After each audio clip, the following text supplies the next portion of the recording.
दोस्तों, आज देश के 5 राज्यों में विधानसभा चुनाव के परिणाम घोषित किए गए हैं, जिनमें पश्चिम बंगाल, असम, केरल, तमिलनाडु और पुडुचेरी शामिल हैं।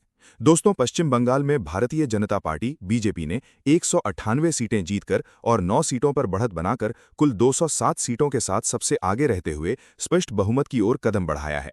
वहीं all India Trinamool Congress TMC 69 सीटें जीतकर और 11 सीटों पर बढ़त के साथ कुल 80 सीटों पर बनी हुई है और दूसरी सबसे बड़ी पार्टी के रूप में सामने आई है।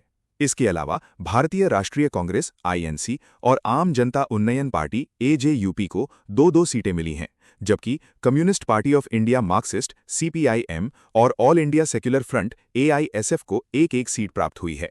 वहीं दोस्तों, असम में एक बार फिर से भारतीय जनता पार्टी की सरकार बन गई है और पुडुचेरी में भी बीजेपी ने जीत हासिल की है। तमिलनाडु में तमिलगा वेत्री कशगम के पास सबसे ज्यादा 107 सीटें हैं और इसी के साथ टीवी के तमिलनाडु की सबसे बड़ी पार्टी बन गई है, जिसके प्रमुख नेता साउथ के मशहूर अभिनेता विजय थलपति हैं। केरल में यूनाइटेड डेमोक्रेटिक फ्रंट ने जीत हासिल की है। दोस्तों, इन चुनावी नतीजों के बीच राहुल गांधी का एक ट्वीट सामने आया है, जिससे ये पता चलता है कि इन चुनावों में कांग्रेस को बड़ी हार का सामना करना पड़ा है और इसका असर पार्टी के नेताओं और कार्यकर्ताओं पर भी पड़ा है।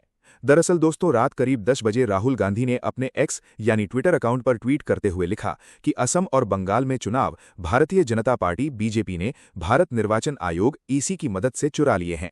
उन्होंने कहा कि वे ममता बनर्जी से सहमत हैं और उनके मुताबिक बंगाल में 100 से ज्यादा सीटें चोरी की गई हैं। राहुल गांधी ने यह भी कहा कि ऐसा पहले भी कई बार हो चुका है, जैसे मध्य प्रदेश, हरियाणा, महाराष्ट्र और लोकसभा चुनाव 2024 में। अंत में उन्होंने चुनाव चोरी जैसे गंभीर मुद्दे को उठाया है। दोस्तों, आप राहुल गांधी के इस ट्वीट पर क्या राय रखते हैं, हमें कमेंट में जरूर बताएं।